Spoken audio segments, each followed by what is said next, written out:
നമസ്കാരം. പൂച്ചയെ പാറ്റ തിന്നപ്പോൾ എലി ദുഃഖിച്ചിരുന്നു പോൽ ഇനി ആരെന്നെ ഉണ്ണും വിധിയും പാറ്റ പോലെയോ. കവി അയ്യപ്പ പണിക്കരുടെ പാറ്റ എന്ന കവിതയാണിത്. പൂച്ചയെ പാറ്റ തിന്നതുപോലെ ഒരു പ്രസ്ഥാനത്തെയാകെ കരണ്ടു തിന്നിരിക്കുകയാണ് പിണറായി വിജയനും മകളും കൂടി. എല്ലാ ദുർവിധികളും ശിരസായി ഏറ്റുവാങ്ങിയ പോലെ അടിമവർഗം യാചിച്ചു കൊണ്ടിരിക്കുന്നു. അങ്ങു പോയാൽ ഇനി ഞങ്ങൾക്കാരുണ്ട്. മധുരയിൽ നടക്കുന്നത് ഇന്ത്യൻ കമ്മ്യൂണിസ്റ്റ് പാർട്ടിയുടെ കോൺഗ്രസ് ആണ്. എന്നാൽ അവിടെയും പാർട്ടിയുടെ കാണപ്പെട്ട ദൈവം പിണറായി വിജയനാണ്.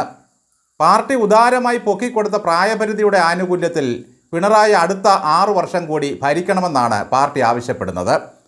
നടക്കാൻ വയ്യായെങ്കിൽ അങ്ങ് കിടന്നുകൊണ്ട് ഭരിച്ചുകൊള്ളാനും അനുവാദം നൽകി.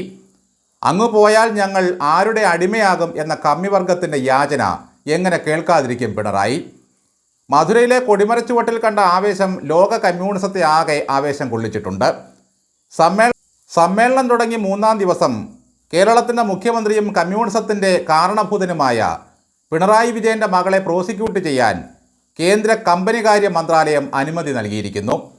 പാർട്ടിയെ വളർത്താനും പ്രതിസന്ധി മറികടക്കാനും 15-ന് കാര്യപരിപാടി തീരുമാനിച്ച പാർട്ടിയുടെ പ്രധാന കാര്യപരിപാടി ഇനി മുതൽ വീണമോളെ ചത്തുകിടന്ന് സംരക്ഷിക്കുക എന്നതായിരിക്കും. പ്രായപൂർത്തിയായ മകൾ അഴിമതി ചെയ്താൽ അച്ഛൻ എന്തു പിഴച്ചു എന്ന കോടിയേരി പ്രമാണം ഇവിടെ തോട്ടിലെറിഞ്ഞു. വീണ പിണറായി വിജയൻ്റെ മകൾ മാത്രമല്ല, മരാമത്ത് മന്ത്രിയുടെ ഭാര്യയുമാണ്. ഔദ്യോഗികമായി ക്യാബിനറ്റ് പദവി ഇല്ലെങ്കിലും ഭരണകൂടത്തിൻ്റെയും സർക്കാരിൻ്റെയും പാർട്ടിയുടെയും തമ്പുരുമോളാണ്. ആ കുട്ടിയുടെ മനസ്സ് നൊന്താൽ അച്ഛന് നോവും. അങ്കിൾ സഹാക്കന്മാർക്കും കമ്മ്യൂണിസ്റ്റ് ആൻറ്റികൾക്കും എല്ലാം നോവും. 1,72,00,000 അഴിമതി 2 കോടിക്ക് മേൽ കടന്നതായാണ് ഇപ്പോഴത്തെ കണ്ടുപിടുത്തം. വീണ അധ്വാനിച്ചുണ്ടാക്കിയ കാശാണ് ടാക്സ് അടച്ച അക്കൗണ്ടിലൂടെ നേടിയതാണെന്ന് കമ്മി വിലാപം ഇനി വിലപ്പോകില്ല. ചെയ്ത സേവനം എന്താണെന്ന് ചോദിച്ചിട്ട് വീണയ്ക്കും മറുപടിയില്ല.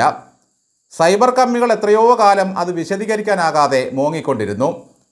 അച്ഛൻ അധികാരത്തിലിരിക്കുന്നതിൻ്റെ തഴമ്പ് കൊണ്ട് മകൾ നേടിയ മാസപ്പടിയാണ് ഇതെന്ന് അന്വേഷിച്ചവർക്ക് മനസ്സിലായി. ബൂർഷ്വ ആശയങ്ങളെയും മുതലാളിത്തത്തെയും നഖശിഖാന്തം എതിർക്കുന്ന ഒരു പാർട്ടിയുടെ നേതാവിൻ്റെ മകളാണ് യാതൊരു പണിയും ചെയ്യാതെ 2 കോടിയിലേറെ നോക്കുകൂലി വാങ്ങിച്ചിരിക്കുന്നത്. ഒരിക്കൽ ദാർശനികനായി വിജയൻ മാഷ് പറഞ്ഞത് ഓർക്കുന്നു: അമേരിക്കൻ ഗവൺമെൻറ്റിന് ഇന്ത്യൻ ജനങ്ങളെക്കുറിച്ചുള്ള ഉത്കണ്ഠ ഉണ്ടാകാനിടയില്ല. എന്നാൽ ചിലരുടെ ചെലവിൽ ഞങ്ങളുടെ ഭാവി എന്ന സങ്കല്പം ഇവിടെ വലുതായിക്കൊണ്ടിരിക്കുന്നു. എത്രയോ ശരിയാണത്. കേരളത്തിലെ ജനങ്ങളുടെ ചെലവിൽ ഞങ്ങളുടെ ഭാവി എന്ന സങ്കല്പമാണ് കമ്മ്യൂണിസ്റ്റ് പാർട്ടിയും ആ പാർട്ടിയെ തീരെഴുതി വാങ്ങിയ പിണറായി വിജയനും കൂടെ ഇവിടെ നടപ്പിലാക്കിക്കൊണ്ടിരിക്കുന്നത്. നവംബർ 1 ഉപരിതല ദാരിദ്ര്യം എല്ലാം തുടച്ചുമാറ്റി കേരളത്തെ നിത്യഹരിതമാക്കുമെന്നാണ് പിണറായിയുടെ വാഗ്ദാനം. തുടച്ചു നീക്കുന്ന ദാരിദ്ര്യം സ്വന്തം കുടുംബത്തിൻ്റെയും വേണ്ടപ്പെട്ടവരുടേതും മാത്രമായിരിക്കും.